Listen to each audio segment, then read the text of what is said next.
Make it 10 wins in a row for St. John's, an 87-82 win over Xavier here at Madison Square Garden. Dexter Henry, joined by the great beat reporter covering St. John's for the New York Post, my guy Zachary Braziller. I called you Zachary again. This is the second time we did a video I call you Zachary. I never call you Zachary in real life other than recording. I guess it's a recording thing. How you doing, man? Good, good. You're good. All right, so St. John's got this win. It's a very interesting win because for most of this game, they did not look good defensively, but they got stops when they needed to late. Were you impressed with the fact that they were able to get stops late? Because Rick Pitino, he was not impressed with the defense. No, he was very critical of his defense. Look, it's not a good matchup. Xavier gives this team all kinds of problems. When they played in Cincinnati, Xavier was up 16 on them. It took a great second half. And tonight, look, Ejiofor gets that tip in with 16 seconds left. Overtime, Zuby Ejiofor really kind of set the tone with that early jumper, and he went 4 for 4 at the line. So, you know, they made the plays they had to make to win the game. It's what good teams do. You find a way to win when you're not at your best. You get out of here with a win, and that's all that matters. You know, obviously not great for the metrics, but it was. You could have had a quad 3 loss, and they avoided that. That's all that matters in the end. That is fair. They avoided that, and after this game, Rick Pitino, he talked about the defense. He wasn't too happy with it. We could not stop them in their offense. They got us in bad switches. They executed. We did a good job in 2 games of at the end with the game on the line of coming through defensively and making big plays in both games. They were up 1 with a minute to go at their place, and tonight we got a tough call. I believe it was off them at the end, but all the credit goes to Richard, his staff, his players. They've outplayed us twice, but we just gutted it out in the final minutes to come away with a victory, which good teams do. So proud of my son, disappointed in our defense, but very proud of my son, Richard. Okay, defense wasn't good. Offensively, also not a great night for this team, but they did do one good thing on offense when the shots aren't falling. They were able to get to the line. That's the line 41 times, Zach. That's really impressive, and is that part of the way you look at it as a team finding a way to win? Yeah, look, they've done that all year. They get to the line, especially in Big East play.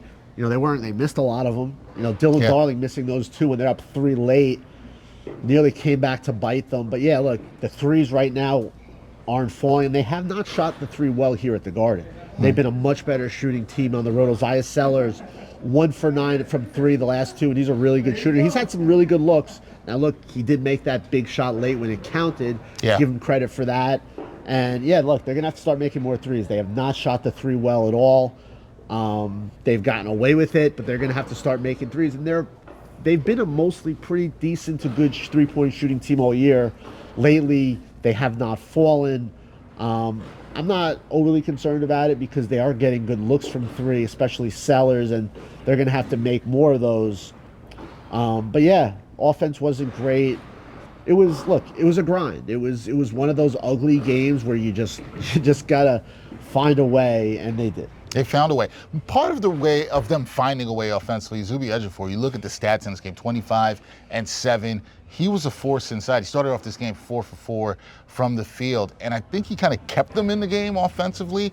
He's had back-to-back 20-plus point games. Right. Obviously, the UConn one looks really good, but how good do you think his play has been this year overall? And do you think he's starting to really get in form at the right time here down the stretch of conference play? Yeah, Pitino didn't love his game tonight, which I'm a little surprised. Now, I felt like they kind of went away from him a little in the second half when they really should have pounded the ball inside. You know, Xavier was clearly protecting against him, but I thought the overtime he was terrific. He made some big plays defensively.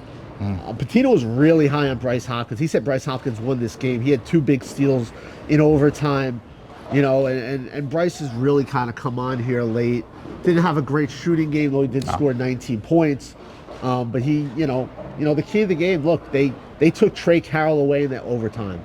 He didn't take a single shot from the field, and that's you know, he gave St. John's all kinds of problems. He had 31 in the first game. He had 21 tonight. He had a big second half. But when that game was on the line, they really turned up their defense and they denied him the ball. Yeah, Rick Pitino talked about that. He said it was intentional, that they were trying to make sure that he didn't get the ball, have somebody else beat him. Other guy I got to talk about, you just wrote a great column about this guy, Dylan Darling. At the beginning of the season, you and I were saying, okay, what is he going to be? can he play major minutes for this team? He's been closing a lot of games. He had 16 points tonight. He's getting big minutes, and he's playing more confidently. Would you agree with that? Yeah, look, the more you watch him, the more confidence he's playing with. Like, Xavier could not keep him out of the lane. No, he couldn't. He's got to make free throws. He's been, for the most part, a solid free throw shooter. Tonight was not good. 6 of 11. He's got to make those. But Xavier couldn't keep out of the lane. He's playing with a ton of confidence. Look, I understand the Big Sky Conference, but he was the player of the year in that league.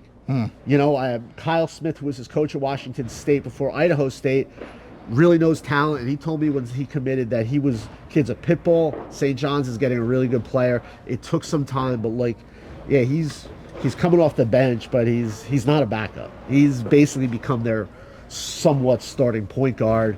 Was great against UConn, made some big plays tonight, especially defensively. He's really kind of giving them an edge on the defensive end with his, ball pressure and, his on-ball defense. He's become a key part of this team. Which, to be fair, that was one of the things we talked about. How would he hold up defensively in this conference? He's been holding up pretty well. And after the game, he talked about how Rick Pitino has been instrumental in his development.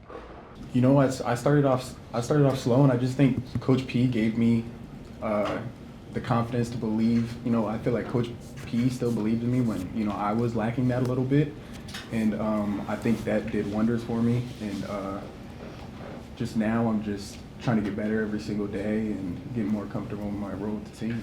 All right, Zach. Now we get the rematch. St. John's, they've won 10 in a row. The last time they lost, who'd they lose to? Providence. And they play Providence on Saturday. This is a revenge matchup. They're going to want to get some revenge. I know you're going to be excited for this at Providence. What are you expecting in that matchup? St. John's is not going to forget that's the last Big East team to beat them. Yeah, look, Providence has played better of late. They've won 2 in a row at home. They're always really good at home. They're getting healthy. Like, in my opinion, it's probably the 3rd or 4th most talented team in the league. The fact that they're tied for last place does not speak well of Kim English, who's probably going to be out of a job after the season. Like in that first game, St. John's couldn't throw the ball in the ocean. They couldn't make shots. Providence came back from an early big deficit. To me, that St. John's lost that game as much as Providence won that game. Providence made some big shots, but St. John's just played, just did not play well at all. Look, I don't think it's gonna be easy. Providence is tough at home. They can kind of match St. John's from an athletic standpoint up front. They do have some guards, like Jalen Sellers, who can really play. It won't be an easy game. St. John's gonna have to play well. It's Bryce Hopkins' return to Providence. He's gonna hear it from those fans who, think it's like by Bryce Hopkins leaving, it's like he started a world war. So he's going to hear from those fans. It's going to be an emotionally charged environment. Yeah, it's not going to be an easy game. It's going to be one of probably the toughest, most hostile environments St. John's will deal with. And now they have a nice little break here. They go from Monday to Saturday, while Providence has to play Wednesday. So they have the rest edge. Today they had the real big rest disadvantage. Yep.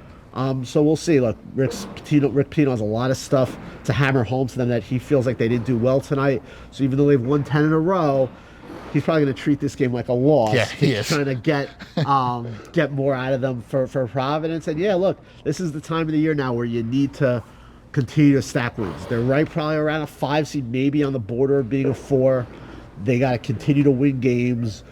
UConn's the UConn rematch is a few weeks away, so we'll see. Look, they go to Providence, then they go to Marquette, and this team's probably played better on the road for the most part, outside of the UConn home game.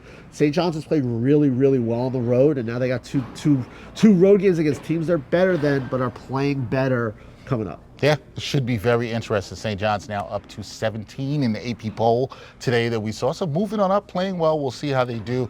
Can't wait for that rematch against UConn in a couple of weeks. That is Zach Braziller. I did not say Zachary this time to sign off.